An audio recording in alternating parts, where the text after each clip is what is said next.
What's up, Digidestins? This is Kyle D, better known as RideMyAvatar, and let's talk about the Evo Cup that happened over the weekend for Japan.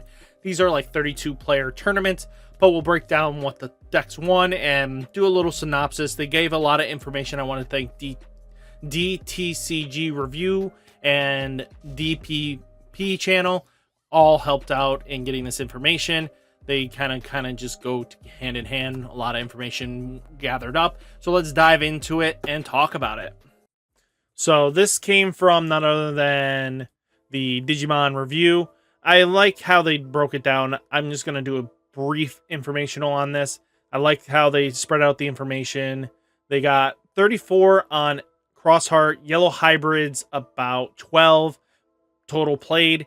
You have, Dark Knightmon, X Antibody 8 on Blue Flames, 5 on Mastay, 5 Armor V, Jesmont, about 5, 4 on Alpha, 4 Grandis, 3 Gallant, 2 Diaboro. What in the name of goodness is people thinking? Magna, Bialza Star, Black War Greymon, Sakuyamon, Azulamon, War Greymon, X Antibody. Top 8 breakdown looks like 7 Crosshearts. Blue Flame Flare got 3, 2 Alphas, 7 Yellow Hybrid, so it's kind of tied with Yellow Hybrid and Crossheart. Dark Knightmon, we got 2 of those. Mastay 1, 2 Grandis. Top 8 overall, just these are the percentage. Observation on the first weekend, 3 different decks taking first place with the 5-0 Swiss, which is a best-of-1 format. Crossheart piloted by the majority, however, conversions into top 8 placings were not ideal. In the first play store one, despite having 17 cross players, only 3 made it to top 8. Yellow Hybrid and Caesar, where the appearance of Crossheart was lacking. Yellow Hybrid Excel performing controlled all other to victory. Dark Knightmon X Anti, a force not to be reckoned with.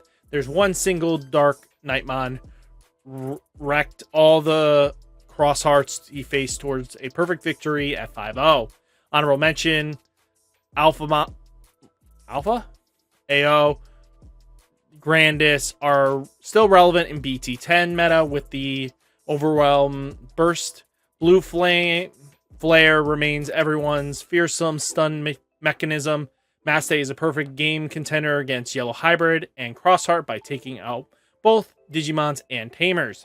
What to expect aside from the current winning decks, Mastay and Jesmon, Alphamon, Grandis are definitely the top contenders who I personally feel have the opportunity to clinch #1 spots in weeks to come. I think this is a really good understanding of what they're trying to say, is very much that your BT-9 decks are still very much playable. Even though with so many other decks, Yellow Hybrid is still like the gatekeeper of the format now. It's got to be contend with Yellow Hybrid or you're not going to get there. So that's kind of how that's going. So I like how this is panning out. So the first one, we have the breakdown 17, all this nice pied, it's pretty cool. We get to see the first place deck. We'll go more in deep on the second part of this. Second place, this is the second one, the Caesar cards. Yellow Hybrid at 5. Very diverse, spread out. Yet Yellow Hybrid takes it. And then you have this one, the Bricks plays, which took it with the X Antibody. Well, this is the only one I think I don't have the full contenders with because they weren't posted.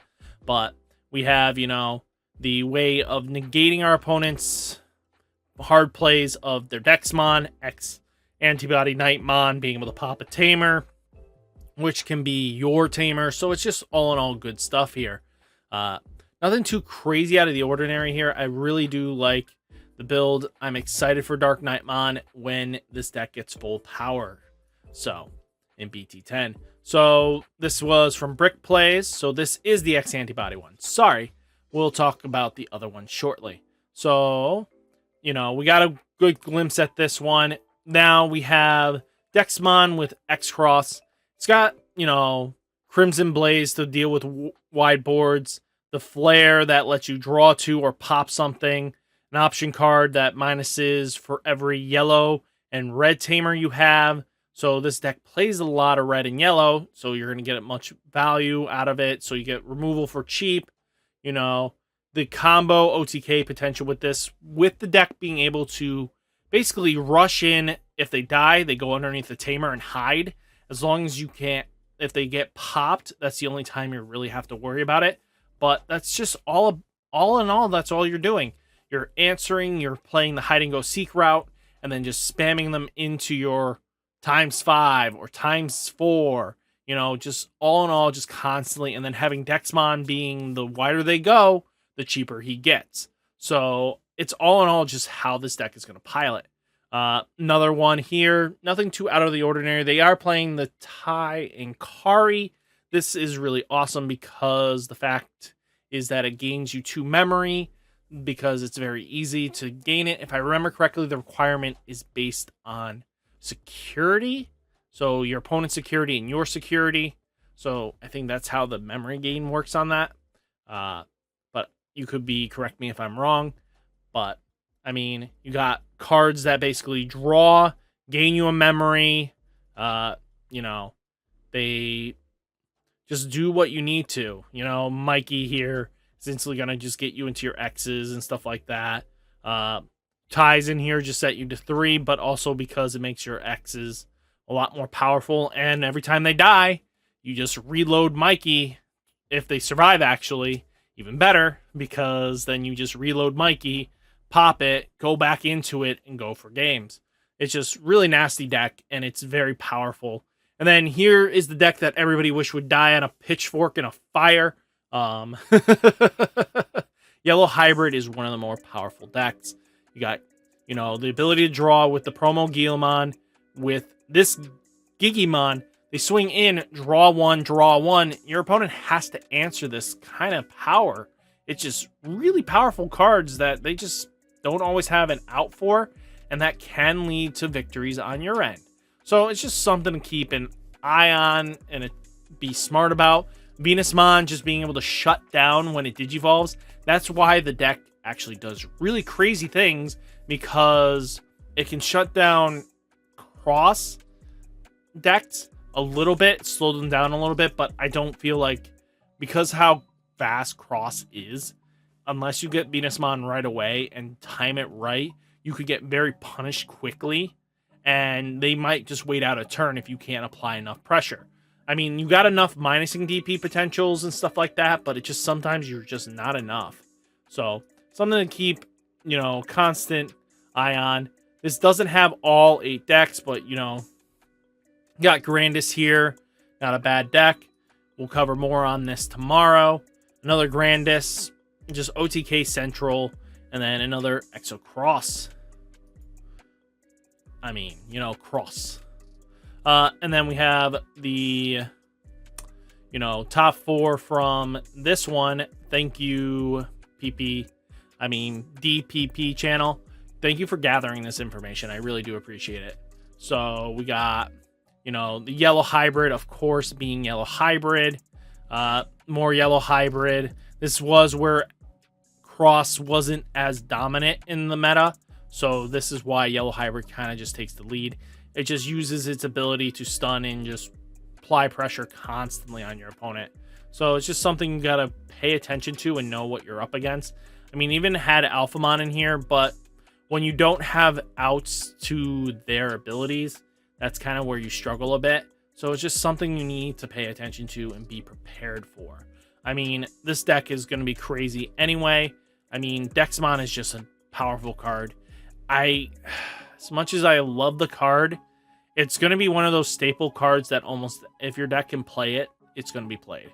It's just, why not play Dexmon?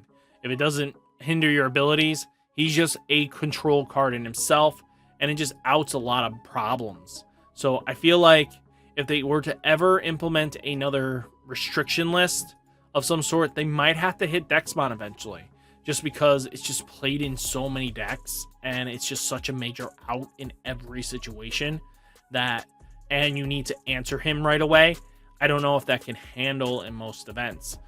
This is the place I don't have information on, but majority of it goes to Cross. You know, you got the Flare, Yellow Hybrid, Nightmon, Maste, Gallantmon, Magnamon, Diaboromon. I want to see the Diaboromon list, to be honest with you. What list in their right mind is playing right now?